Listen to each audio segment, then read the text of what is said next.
चलिए तस्वीर आपको दिखाते हैं। मंत्री संजय शर्मा मीडिया से रूबरू हो रहे हैं, क्या कुछ बातचीत हो रही है, सुनिए।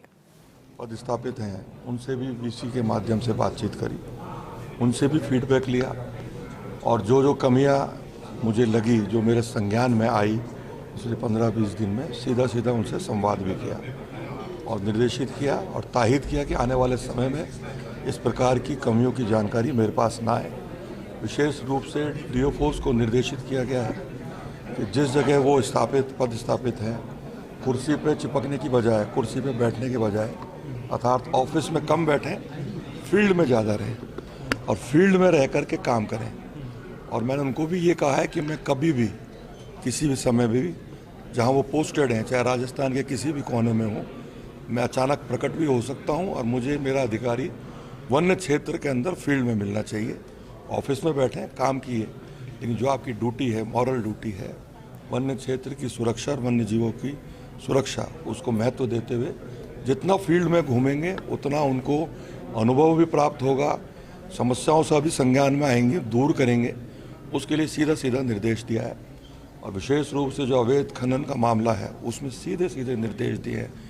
अधिकारी किसी भी स्तर का हो, उसकी संलिप्तता पाई जाएगी तो किसी भी हालत में बख्शा नहीं जाएगा। जहाँ तक प्लांटेशन की बात है, मैंने अपने अधिकारियों से कहा है कि पिछले 5 वर्षों में जो भी वन्य क्षेत्र में प्लांटेशन हुआ है, कितने पौधे रोपण हुए और वर्तमान में कितने सर्वाइव कर रहे हैं, और मैंने उनसे रिकॉर्ड भी मांगा है और ये भी कहा है कि मैं स्वयं भी जाकर के उस रिकॉर्ड के आधार पर उस क्षेत्र में जाके जांच करूँगा कि इस वक्त कितने पौधे वहाँ अस्तित्व में हैं। एक सवाल है संजय भैया, क्योंकि आपके पास भी समय कम है। पिछले 6 महीने का जैसे पिछली सरकार के निर्णयों का सभी समीक्षा कर रहे हैं, अन्य विभागों में हो रही है, क्या आप भी अपने विभाग में कराएं, क्योंकि फॉरेस्ट डायवर्जन के बहुत सारे मामले। देखिए मेरी बात सुनिए, अभी जो 100 दिन का हमारा संकल्प है उस पर भी विस्तार से चर्चा हुई है। जो माननीय मुख्यमंत्री जी के निर्देश हैं, वन विभाग के अधीन जो भी काम आ रहे हैं उनको 31 मार्च तक करने के लिए निर्देशित किया गया है। और मैंने जैसा आपको कहा, मैं तो 6 महीने नहीं 5 साल की बात कर रहा हूँ। पिछले 5 वर्षों में जो भी फॉरेस्ट से जुड़े हुए कार्य हुए हैं उनकी सूची मैंने मांगी है और मैंने सीधा कहा है कि मैं कहीं भी जाकर के इनकी जांच कर सकता हूँ। आंकड़े सोच समझ के देना, हकीकत देना और इस बात को हल्के में मत लेना। तब टाइगर को लेकर के कुछ और डिस्कशन है स्टेट के अंदर कुछ? नहीं, निश्चित रूप से वो तो पहले चर्चा में है और मैंने जैसे पहले भी बताया कि हमारे अन्य राज्यों से टाइगर लाने के जो प्लान है उसमें बहुत आगे वन विभाग बढ़ चुका है और आने वाले समय में राजस्थान में 10 टाइगर, जिसमें मेल भी हैं, फीमेल भी हैं, 10 की संख्या में बढ़ोतरी होने वाली है जो हमारे अन्य राज्यों से आने वाले हैं। इनब्रीडिंग को रोकने के लिए बाहर के इनब्रीडिंग को रोकने के लिए निश्चित रूप से उसके कारण हमारे जो वर्तमान टाइगर्स में विसंगति भी आ रही है, उसको लेकर के भी आज मैंने बात भी करी और उसमें तो वन विभाग आगे चल रहा है। तो जल्दी हमको वो टाइगर के रूप में सौगात मिलेगी।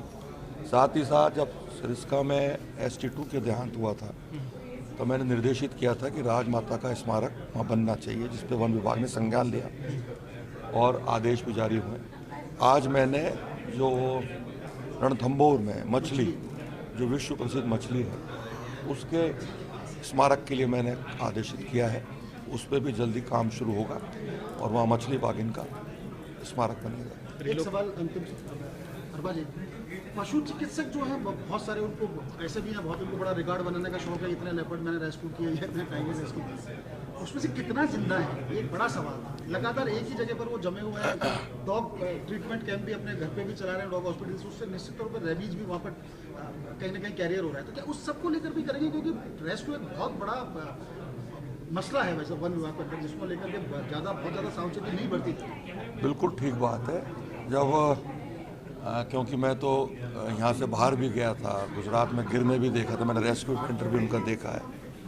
उसमें भी हम प्रयास ये करेंगे कि रेस्क्यू के रूप में भी जो जानवर, चाहे टाइगर हो, चीता, कोई सा भी जानवर आए, उसको अच्छी से अच्छी सुविधा मिले और रेबीज़ जो बीमारी आपने जिसका उल्लेख किया है उसका इतना जिसको संक्रमण ना फैले, उसको लेके भी विभाग से बात करके अच्छे से अच्छा जो निर्णय हो सकता है, जो हितकारी निर्णय हो सकता है, उसको लिया जाएगा।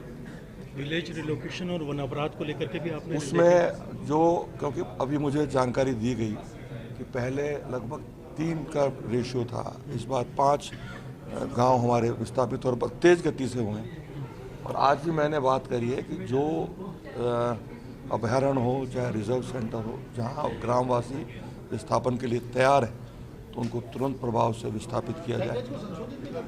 पैकेज जो राज्य सरकार की तरफ से होगा, और मैं तो कहूँगा पैकेज बहुत अच्छा है, क्योंकि सिरस्का की बात करें तो उनको विस्थापित करने के बाद तिजारा में ले आया जा रहा है, और तिजारा इस वक्त बिल्कुल बहुत अच्छी जगह है और मैं कह रहा हूँ तमाम सुविधा उनको उपलब्ध होंगी।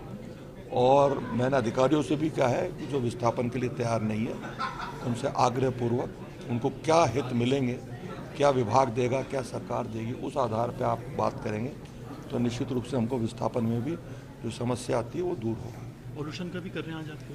पोल्यूशन की भी मीटिंग है, हल्का फुल्का भोजन लेने के बाद करेंगे। अभी जोधपुर में मैं लोकोद्योग भारती के कार्यक्रम में गया था और उसमें जोधपुर, बालोतरा और पाली के हमारे उद्योग संघ के पदाधिकारी और उद्योगपति बहुत सारे मात्रा में उपस्थित थे और मुझे बताती खुशी है कि जो जो समस्या उन्होंने उस वक्त हमारे संज्ञान में लाए, और मेरे साथ हमारे ACS जो पॉल्यूशन बोर्ड के चेयरमैन भी है माननीय शिखर अग्रवाल जी भी मेरे साथ थे, और हमने प्रयास ये किया क्योंकि माननीय मुख्यमंत्री जी का निर्देश था कि आप वहाँ जा रहे हैं तो आप पॉल्यूशन को लेकर के, प्रदूषण को लेकर बड़ी समस्या उद्योगपतियों को है जिसके कारण वो त्रस्त भी हैं।